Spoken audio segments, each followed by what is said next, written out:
Alright, magandang morning ng Wednesday, mga Karans 2. Magkatapos mag-ipon ng tubig, yan, tapos mag-ipon ng tubig, dinis naman ako ng aming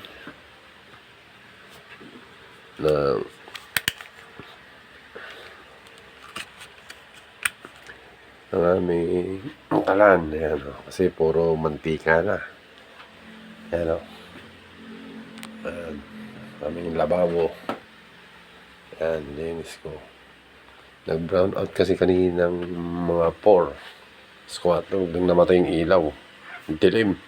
Kala ko hindi nasisindi. Bukutin lang, sumindi pa uli. Ayan. Lumiwanag na. Katrats, pagpatuloy ko na dahil nga sa brown out, tumigil tuloy ako maglinis. Sinabong ko kasi puro mantika na. Puro mantika na yung palibot niya. Ano?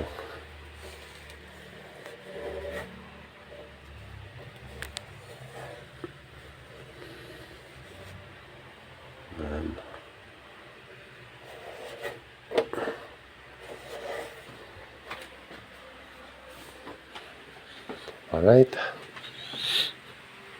Balik ko na sa katrats. Nanonood ako ng balita, DCRH. Gano'n namatay namatay yung pig. May ilaw. Okay. Alright na. Good morning ulit.